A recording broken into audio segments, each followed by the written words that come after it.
Bonjour les belles coccinelles et bienvenue pour une nouvelle review. Aujourd'hui, je vous présente l'oracle interdit de Scheherazade de Jaap de Boer aux éditions Guy Trédaniel.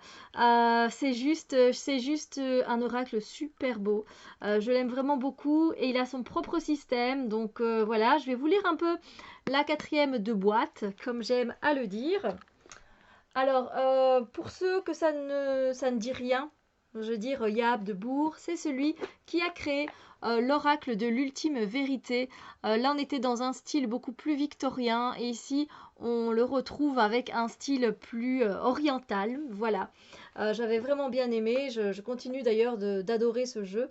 Voilà, je peux peut-être vite vous montrer vite fait hein, un petit peu ce qu'il avait déjà fait auparavant. Donc voilà, comme ça, vous verrez un peu ce que ça donne. Voilà, c'est un très bel oracle, je l'aime vraiment beaucoup.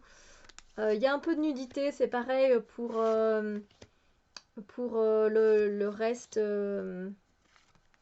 Voilà, pour l'oracle de Scheherazade. Voilà, c'est un oracle que j'aime beaucoup. Donc, je vous présente sa nouvelle œuvre. Voilà. Donc, alors, ici, elle dit: Sache, lumière sacrée, qu'il m'est revenu le souvenir d'un livre, des lectures que l'on interdit aux femmes et aux hommes. C'est dans la ville d'Iscandaria que j'ai rencontré le mage qui me l'a offert, sans rien réclamer en échange. C'est un livre, mais c'est aussi la destinée des hommes et des mondes, des rivières et du ciel, des djinns et des dieux. Sache, lumière qui règne sur les temples dorés d'Orient, dont le soleil fait briller les dômes d'or et les minarets, que ce livre n'existe plus. Pourtant ma mémoire a retenu tous les détails, et par des nuits sans lune j'en ai dessiné chaque aspect, rédigé chaque mot qui émanait de ces chapitres oubliés.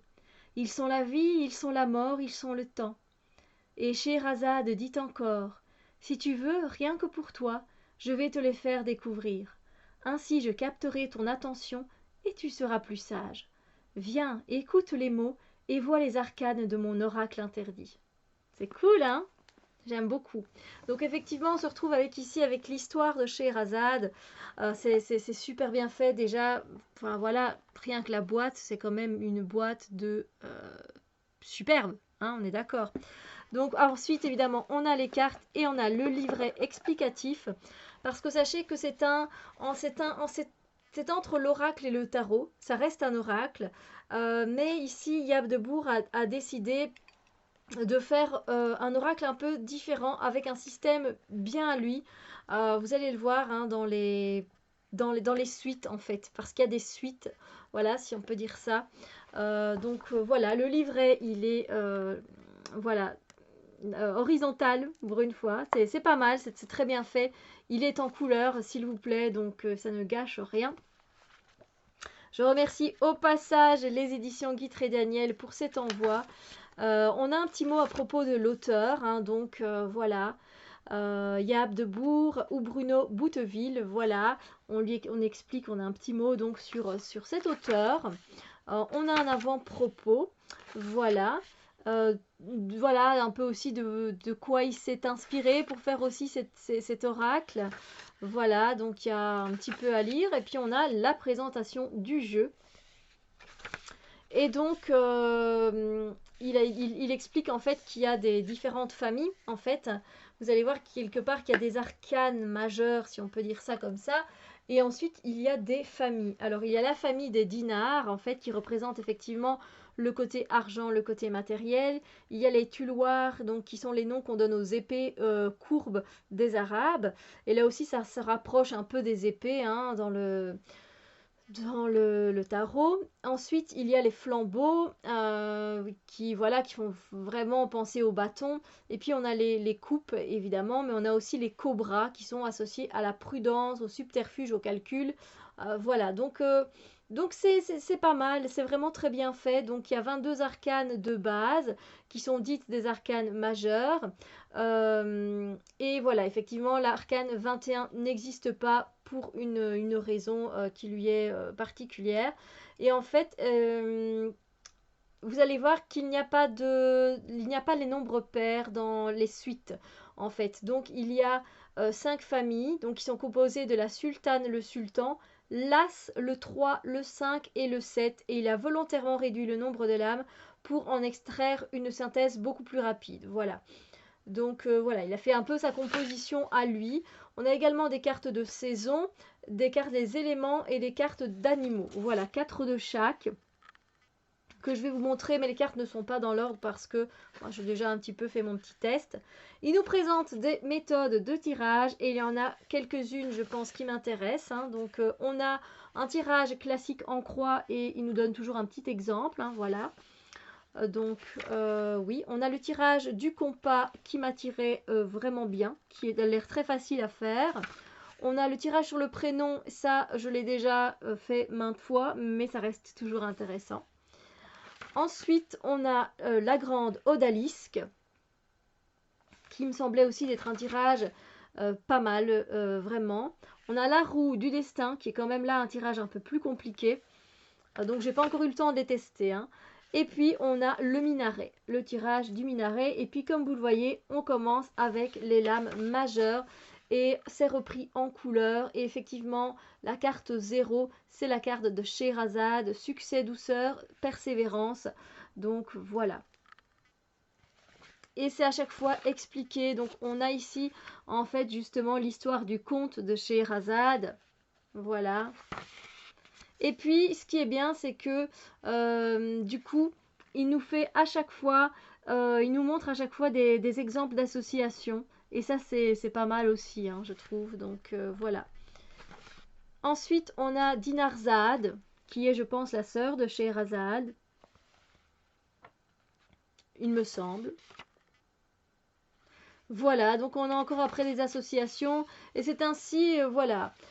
Pour chaque carte, le Méda qui est considéré comme un sage en fait, hein, voilà, un peu, c'est pas vraiment l'ermite, mais voilà, c'est fait à chaque fois, voilà, on a ici la patience, et voilà, il nous explique à chaque fois un peu de la même manière, etc., des associations. Ensuite, on va retrouver, que je dise pas de bêtises, ah ben ça alors.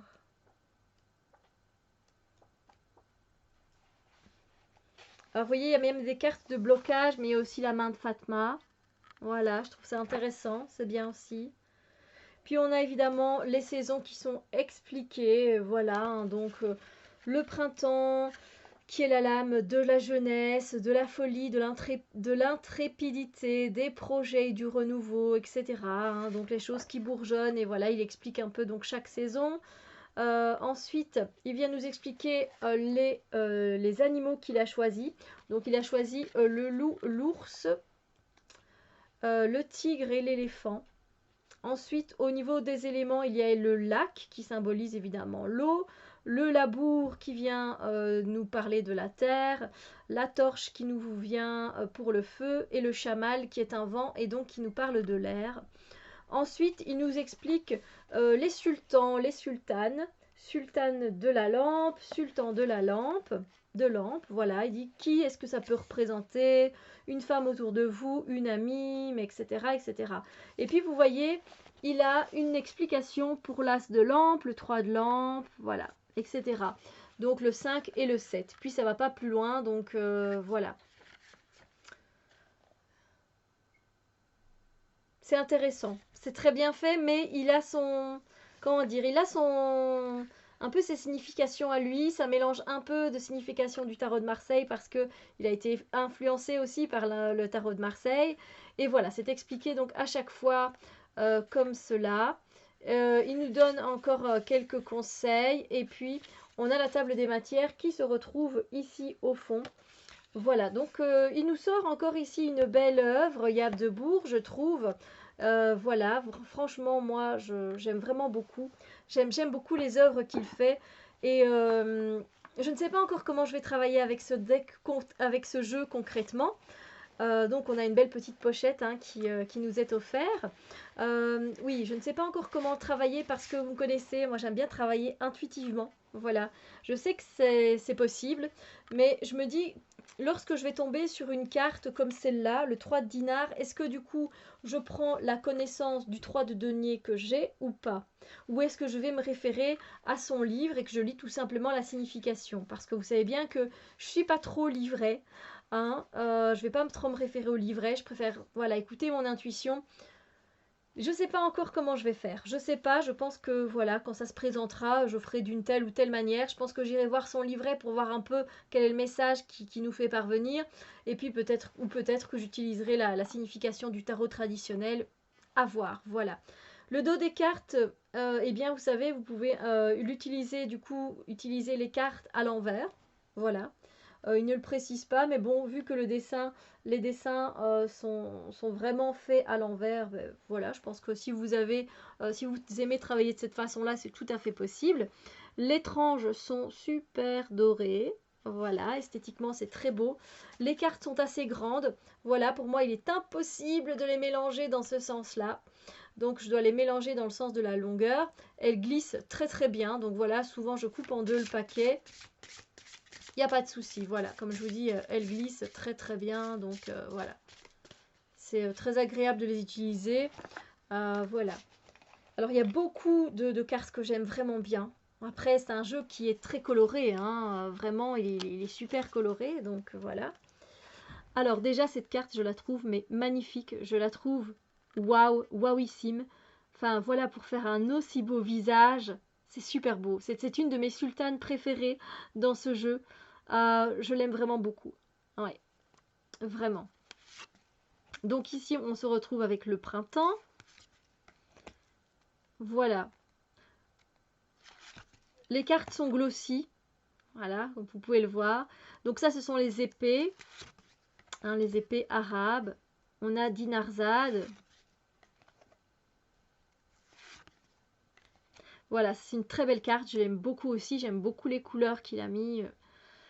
J'aime vraiment beaucoup. Donc n'hésitez pas à faire pause hein, si vous voulez voir les cartes un peu plus longtemps. Les 40 voleurs.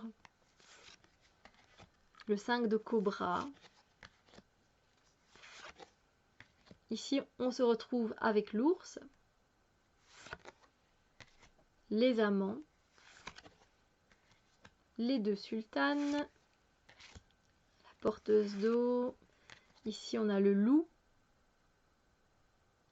Je les trouve magnifiques, hein, moi, les cartes. Personnellement, là, chapeau, il nous a sorti quelque chose encore de très, très beau. Après, il faut aimer ce côté oriental.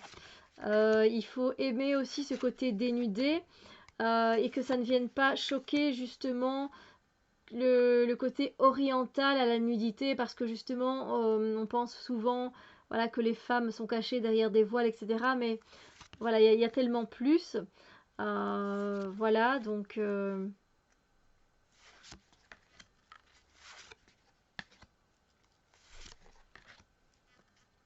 chamal, hein, qui est un vent du désert, je pense.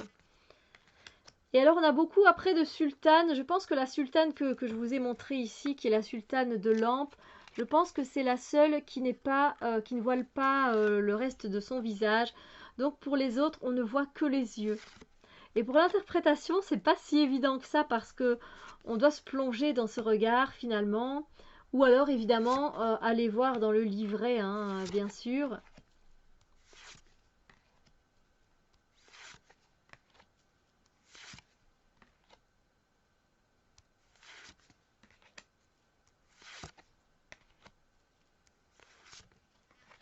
Voilà, celle-là, elle est magnifique aussi. Les couleurs choisies sont très bien choisies.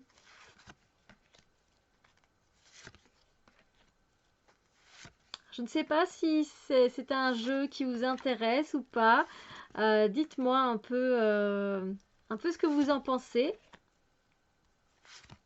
Si c'est pas votre style ou justement si vous aimez bien, que ça change un peu. Voilà, justement, on se retrouve avec ce côté oriental. Voilà.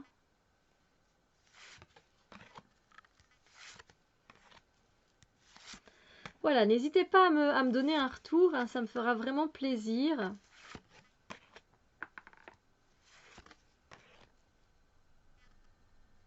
Quand j'ai vu la carte, la caravane, ça m'a fait penser à ce proverbe, la caravane passe, les chiens aboient.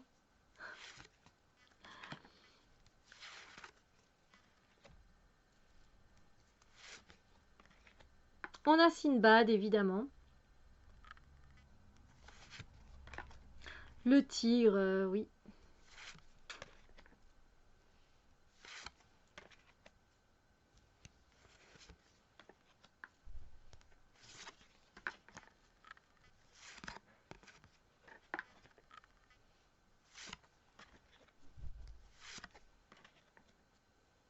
Voilà, n'hésitez vraiment pas à me dire hein, ce que vous ressentez. Voilà, moi c'est un deck que j'aime beaucoup, donc voilà. Elle est magnifique, Sherazade. C'est sublime, c'est sublime. L'éléphant, magnifique. Voilà. Sur ce, eh bien voilà, ma présentation est terminée. J'espère que vous l'avez appréciée et on se retrouve très bientôt pour d'autres vidéos. Bisous lumière!